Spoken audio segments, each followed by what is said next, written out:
I'm glad I was able to do a master's degree in addition to my PhD.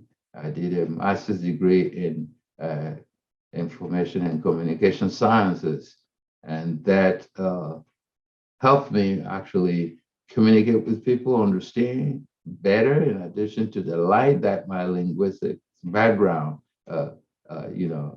shine, shed on conversations, circumstances where you have to exchange verbally or in writing. So that puts me in a good position of journalist, and now hosting a show called What's Up Africa. And I can conduct my show with anybody from any background, any discipline. And it's interesting to see that. So I'm inviting you to actually subscribe to my shows on Tempo Afric TV. And yes. Sure. Have I answered your question? Sure. Of course, that is not the only question. We have a lot to talk about just now. Okay. All right. Now, even the term itself, language, Yeah. how do we even describe it to people? How do you describe language yourself? Language is what separates, what sets human beings or human species apart from other species that God created. It's what makes us human. It's at the core of our humanity. Language is power. Language is related to the physiology. Language is related to your brain. This is what we call the Wolff-Sapir hypothesis, that claim the connection between thought and language. Language is not thought, but language shapes our thought. You use language to express your thought. You use language to express your feelings, to make requests, to socialize. It's the only way that you can be part of a society, of a human society. If you have no language, it's a problem. There's no society without language. You can't imagine. There's no society we can imagine without language. And everything goes through language. Okay, if I were saying that this is how you see the world, it is through your language, it's through your culture that you perceive language. I see our proverbs and some expressions that we use, some phrases or some, yes, I said commonly used phrases. For example, if I say, if the French say "je suis content" and the English say "I'm happy," the Yoruba or the Dacha would say "inum dum," and the Yoruba "inum dum." That's, and you see the slight difference between Dacha and Yoruba. The Dacha being a dialect of Yoruba. Inum dum means my belly is sweet, my inside, my inner body is sweet. But how do you compare that to I'm happy? You see, and when you are in trouble, you say I'm in trouble. Oh, this is hard for me in English, but the Dacha would say my eyes are getting red. You see, so you see the kind of beauty that languages actually contain. I mean, it's amazing, and as I said earlier, it's one of the wonders of humanity, of the universe, so to speak. Yes. I agree with you. It's actually the thing that separates the human being from other animal, because now A language is not just, of course, language is everything. I want to believe that because it's the way you communicate, it's the way you transmit information, Yes. but it's also the way to conceal information, to codify it, because then you need to decode it. Because Yeah. imagine now that, let's take a pretty simple example that you would know of because you are in the United States.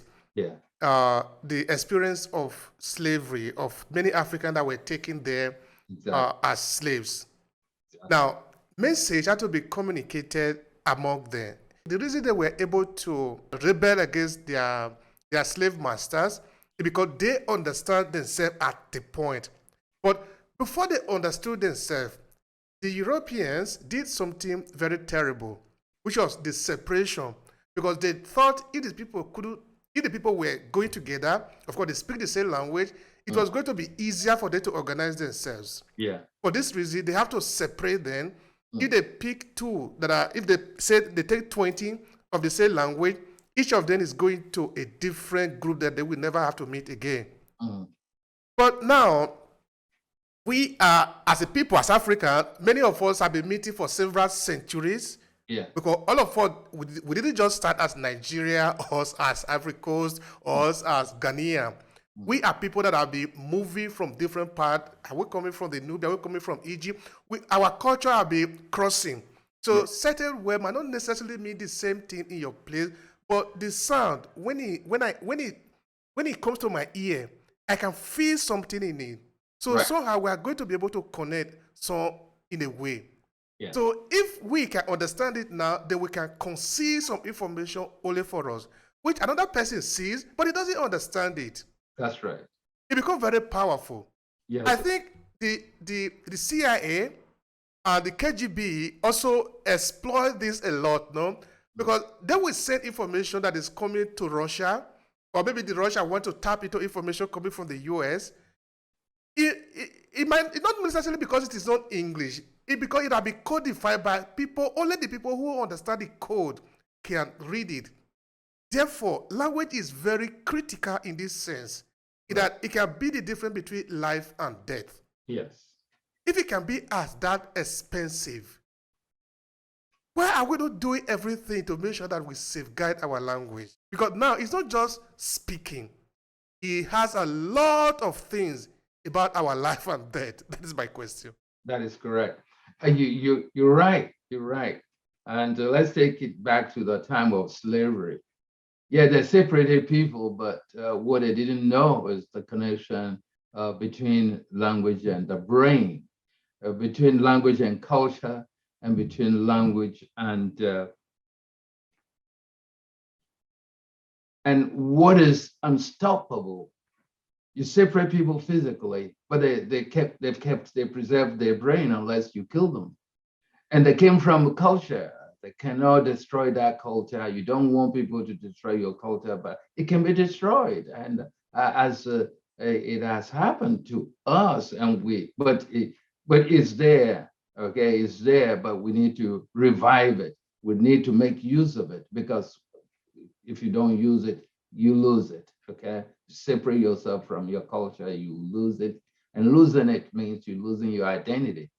What happened is that Africa is multilingual. Yes, it's multilingual. I told you that there are at least 1/3 of the 7,000 languages are spoken in Africa. But when you look at the cultures, they're diverse, but they have commonalities. For example, most of African languages, what is a verb in an African language? Is a verb a noun or is a noun a verb? You see, when you look at what a verb is in any African language, you know that it's completely different.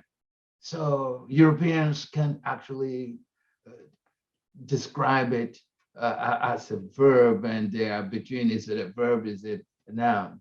And also another thing that African languages have, which most Indo-Europeans don't have, is the tone. You can say odo, odo, odo. You see, Same letter of the alphabet, if you use the alphabet, okay? But by changing the tone, you're referring to different realities, okay? You're referring maybe to the river, you're referring maybe to a mortar, or you're referring to a belly button. Odo, odo, odo. You see?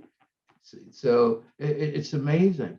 And that helps Africans and people of African descent to connect, to cross the T's and and dot the I's.